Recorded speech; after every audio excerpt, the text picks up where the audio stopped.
Hello my friends, and according to the latest information, Ukraine will be able to launch a counteroffensive at least by 2025.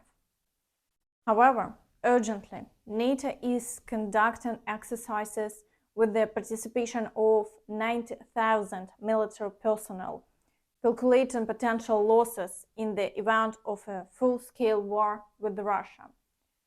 So the situation is becoming increasingly tense with each passing day. And on the Ukrainian front, it's not getting any easier. Let's start right away with the Kherson direction. Here, the occupiers continue to intensively shell the entire right bank. And from the Kirnbur speed, which, as before, is under the control of the occupiers, strikes are made on Charkiv. In the Pyshanivka area, attacks have ceased, but offensive actions in the Krinky area are ongoing as before. Meanwhile, the Ukrainian forces positioned on the left bank maintain their footholds, although there are no new attempts to expand controlled territory yet.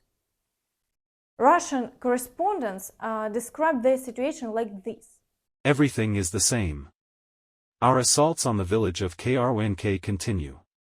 Today, groups from the 144th Motorized Rifle Brigade and the 328th Airborne Assault Brigade took part in the assaults. In vain. Our attack aircraft were helped only by mortar fire. But now it is hot not only on the line of battle, it is also hot in the headquarters of the group. An inspector came to us. Perhaps very soon there will be personnel decisions. In general, today the situation in Kherson was still the same as yesterday, as well as the day before yesterday, as well as on October 30, 23. Nothing changes, except for the loss statistics. As evident, even in the Kremlin, they are dissatisfied with the Russian failures. Therefore, perhaps inspections are being conducted.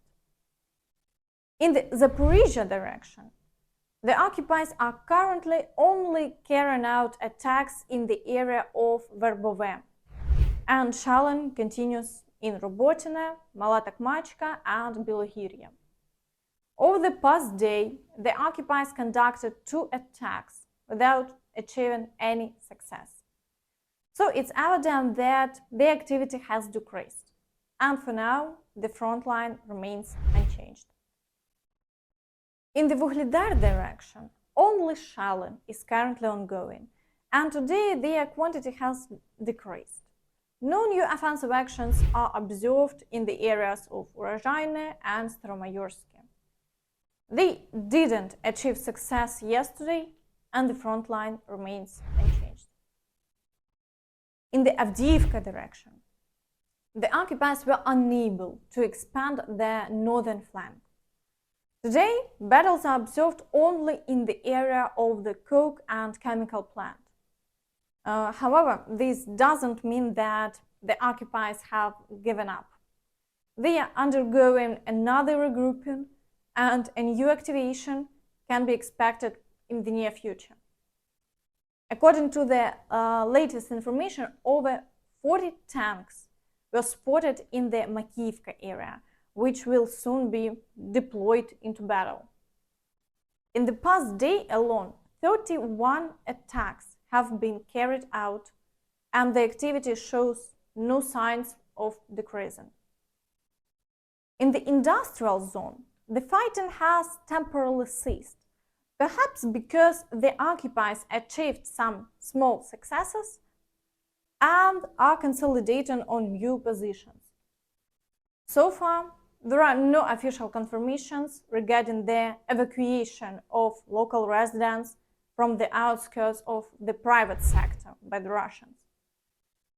Today, a small scandal erupted among the military personnel, reporting information from the ground.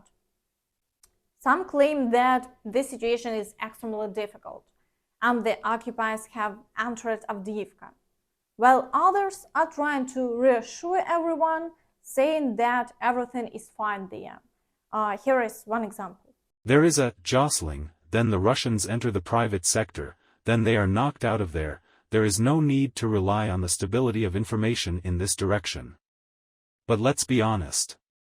Everyone understood that sooner or later, Avdiivka would become the second Bakhmut. With such a force of continuous pressure, you only have to destroy them, and after they destroy one position, go on the defensive to another. Overall, it appears that they have indeed reached the outskirts, possibly partially regrouped and scattered, but some of them have stayed there. Although the fact that they are already breaking into the city certainly doesn't bring joy. On the southern flank, offensive actions have resumed in the village of Tonenke, and attacks on Pervomayske and Nevelske continue. However, the Russians haven't achieved success here, and the front line remains unchanged. In the Marinka area, intense battles persist. The occupiers shell Georgievka and attempt to break through to it. The Ukrainian forces are doing everything possible to repel the attacks, and so far they succeed. So we are waiting for the results of these battles. In the Bakhmut direction, the occupiers continue shelling and have resumed offensive actions in the areas of Klishivka and Avdiivka. It's reported that the occupiers have conducted 3 attacks so far, but they haven't achieved success.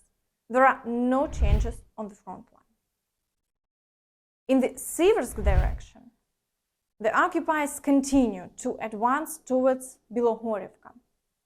However, if yesterday the attacks came from 2 sides, today they are only coming from one. So it's evident that with each passing day, the activity is decreasing. Nevertheless, 15 attacks have already been repelled within a day. As before, they haven't achieved success, and the front line remains unchanged. Battles are ongoing in the forest, but their success is on the side of the Ukrainian forces. In the area of Vesele, official confirmations of the capture of the village is still not provided, although various Telegram channels continue to publish unofficial maps claiming that the village has been taken today. Whether it's true or not, we are waiting for official information. In the Kremina area, the occupiers have also reduced their activity a bit. Attacks near Yampolivka have ended, and there is a regrouping. However, battles continue near the village of Terne, accompanied by a significant number of shelling. The occupiers have conducted 9 attacks here, but there are no changes on the front line. The Ukrainian forces hold their defense. In the direction of Svatove, there has been an increase in attacks. In the area of Berestove, several groups are attempting to storm the positions of the Ukrainian forces in the fields near the village. Shelling is also ongoing, so we are currently waiting to see how these attacks will end, and it's too early to comment on the results. In the Kupiansk direction, intense battles are ongoing in the areas of Sinkivka, Petropavlivka, and the village of Tabaivka. There have been no changes on the front line within a day, but the fighting continues. So we are waiting to see how events will unfold. Meanwhile, NATO is thoroughly analyzing the war in Ukraine. The Minister of Defense of Germany stated that a Russian attack on a NATO country could be possible in 5 to 8 years. Defense Ministry. The minister called for precautionary measures to be taken in advance, in particular, by strengthening the defense industry. In addition, he has already put forward the idea of introducing compulsory military service, and he expects a corresponding proposal from his ministry by April. Pistorius said he was ready to open access to the armed forces for soldiers without a German passport. We will not be the first armed forces in Europe to do this. There are people in the country who live in the second or third generation in Germany, but do not yet have German citizenship, he said. And the Russians are preparing for it as well, starting to make statements like this one. Хотелось бы, чтобы украинцы раньше раздуплились, потому что украинцы – это наш мобилизационный ресурс в будущей войне с НАТО. Но это объективно так. И это, опытный мобилизационный ресурс на данный момент, да? And that's all from me. Don't forget to like this video, subscribe to the channel, and hit the notification bell to stay updated on all the latest news. Thank you for watching, and see you next time. Bye bye.